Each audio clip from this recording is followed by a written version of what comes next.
Diamondbacks right now? He's a good player. It's probably the easiest thing to say. He's a guy that grinds it out every day and loves to play the game, and he's a good player. And he has that ability to move around, which gives us so much flexibility, which is nice. Is this what you expected out of him when Yes, he was traded for him? it was. We knew that. We've talked about this guy for a couple of years, but I knew how good of a player he was, and it's been a good acquisition. You look at Carlos. You said you were going to check with him today, hoping that he would actually be able to be in the lineup to reach base 3 times, including that home run. How nice is that to see? It's nice. I checked with him about 12:55. I checked with him before we took the lineup cards out and make sure that he was okay. And it's nice. I mean, that ends up being a big run. Those 2 tack-on runs when you're ahead end up being big. And then the bullpen did another nice job today, and you get a gutsy performance from Hero. Scored more than 4 runs for the first time since the 8th of the month. To have runs in multiple innings, do you look at that as a sign that the offense is moving in the right direction? I hope so. I've said all along this offense has the ability to score more runs, and they work really hard at it. And today, we put together some good at-bats and some walks in there, and took advantage of a miscue on their part and did a nice job. Dan. Is Betances okay? And he just faced the one batter. It's unusual. He won an inning and 2/3 last night. Right here in the middle.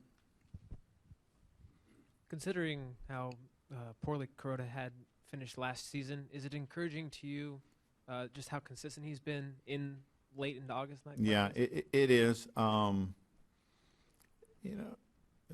He's a guy that we've tried to make sure we get him the extra days when we can, and we gave him 2 the last time and 1 extra one this time, and he'll go normal rest. But, we need him down the stretch. He's got the most experience out there, and he's been pitching well. Who else? Dave?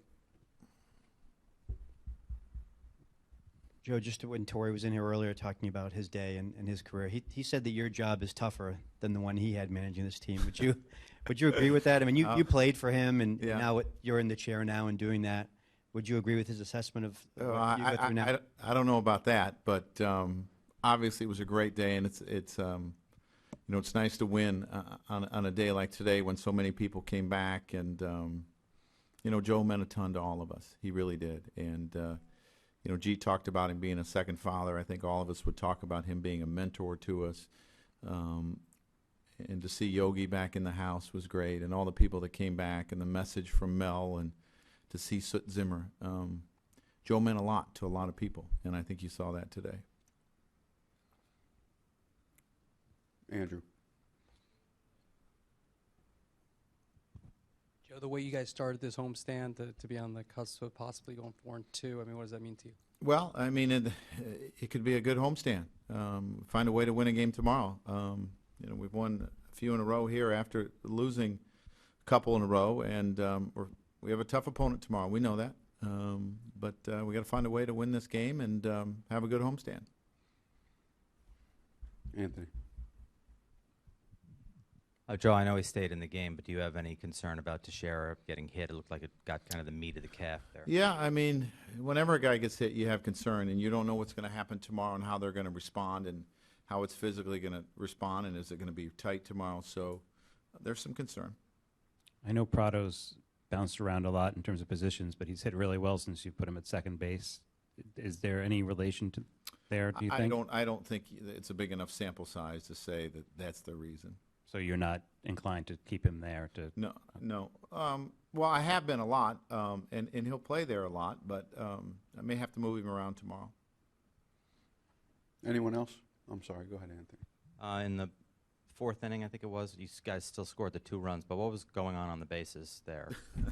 That's a good question. Tex fouled the throw, which you're taught to read the throw, but you have to pick up what the guy's doing in front of you. So we kind of ran into an out there. Prado, it's just a quick read, and it's just it's a quick read, like I said, and your reads aren't always going to be right. He thought the ball was getting by, and he was trying to score.